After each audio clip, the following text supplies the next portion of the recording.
ট্রাম্পে যখন পুরো ওয়ার্ল্ডে কূটনীতিক চালায়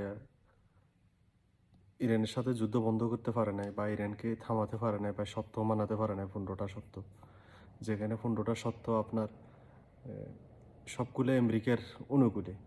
যদি এগুলা ইরান সত্য মানে তাহলে আমেরিকার বিজয়, ইরানের হার। এখন ইরানে তো এই সত্য মানতেছে না, ইরান উল্টা আরও 5টা সত্য দিছে।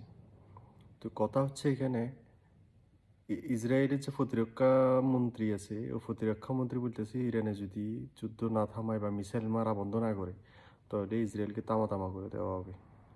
আবার এখানে গোপন সূত্রে বলা হচ্ছে যে 2000 কিংবা 5000 এরকম আপনার ইরানে বিমানের মাধ্যমে প্যারাশুট দিয়ে 5000 বা 2000 সেনা মোতায়েন করা হবে ইরানের মাটিতে, যারা আকাশপথ থেকে নিচে প্যারাশুটের মাধ্যমে নেমে আসবে এবং যুদ্ধের জন্য প্রস্তুতি নেবে। এখানে ইরানে আবার বলছে যে কি আমাদের পুরা ইরানের জুড়ে যত সৈন্য আছে ইরানি, তার চাইতে যে জনগণ আছে 12 বছর থেকে 15 বছর, 16 বছর, 18 বছর সবাই অংশগ্রহণ করবে এখানে।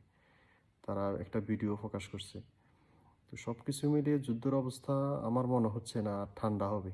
এটা যত দিন যাচ্ছে সেটা আরও বড় হচ্ছে। এখানে আবার পাকিস্তানের 4টা দেশ মিলে একটা বৈঠক হয়ে আজকে। ওই বৈঠকে এরা মোটামুটি সিদ্ধান্ত নিছে কি জানি না এখনও, তবে সিদ্ধান্তটা হয়তো ওইটা হতে পারে যে ইরানকে কিছুটা বুঝ দেবে বা আমেরিকাকে কিছু বুঝ দেবে, বা হয়তো সমাধানের পথে আসার জন্য, বা 50-50। কিন্তু আমার মনে হয় না যে 50-50 মানবে ইরান। ইরানের কথা হচ্ছে এখানে কোনো আমেরিকার কথা চলবে না, এখানে চলবে আমাদের কথা। এখানে আবার ইয়েমেনে অ্যাকশান নিতেছে তাদের স্থলপথে, এখান দিয়ে যাতে আমেরিকার কোনো আপনার জাহাজ বলেন, রণতরী বলেন, কিছু না আসতে পারে। যত দিন যাচ্ছে ততই ভয়াবহ হচ্ছে।